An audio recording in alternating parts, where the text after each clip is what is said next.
Welcome to the TiVo Show. The Super Saloon or Super Sedan is a relatively new class in the performance car market.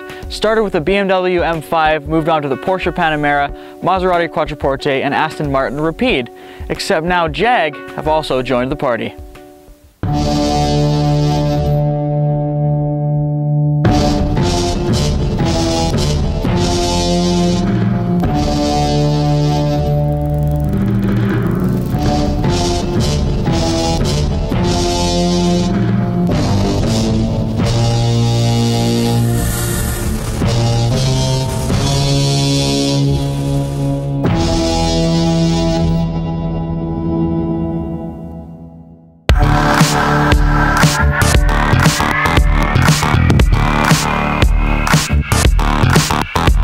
This is the Jaguar XFR-S, and it's a 550 horsepower monster, and it gets all that power from a supercharged V8. But we'll get onto the performance a little bit, because take a look at the exterior. It's incredible. It's gorgeous, but it's also very in your face, especially with that carbon fiber spoiler and the aggressive front intakes and sort of the muscly bulges on the bonnet and along the sides. It's an incredible sight.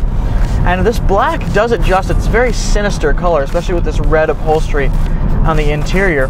And speaking of the interior, the XF's interior has aged quite a bit because the XF has been around for several years, and for a performance car, it's quite a long time. But it's a very elegant place to be. Like, all the buttons are right where you'd expect them to be. Everything's easily accessible, and everything from this awesome dial that rises out of the console when you start it up to put into drive or neutral or reverse. But here's the thing with the interior. It's incredibly comfortable and it's beautiful, but it's not something you'd expect in what is essentially a hardcore performance super saloon. It's comfortable, and going into driving this car, I had the expectation that it would have hard bucket seats and that it would be very firm and everything would just be very, very focused, but it's not. And I don't actually mind that, because it sort of makes a nice balance, because it has the performance to go with the badge, but as a day-to-day driver, it's absolutely incredibly comfortable. But and the only issue with the interior is the steering wheel. It's bulky. It's hard to explain without actually showing you and sort of you driving it, but it's just the center of the steering wheel is very large, and it's got these very large sort of center stalks that go outwards with the volume controls, the music controls, the cruise control, and it takes a while to get used to, because your hand placement is a little farther away from the paddles than you're probably used to. So, but once you get used to it, it's not that big a deal. It's just something I noticed right away.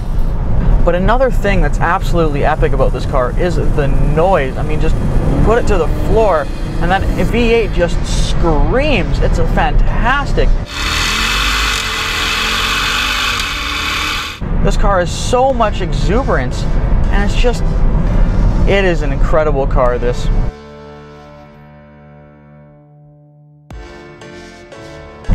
Handling wise, this is a very impressive car. It puts all that power to the rear wheels through their 8-speed quick shift gearbox, and it's absolutely seamless. I mean, in traffic, it's fantastic, and when you're going hard in the corners, it's immediate. It's like a double clutch system, but it's not, and that's very impressive.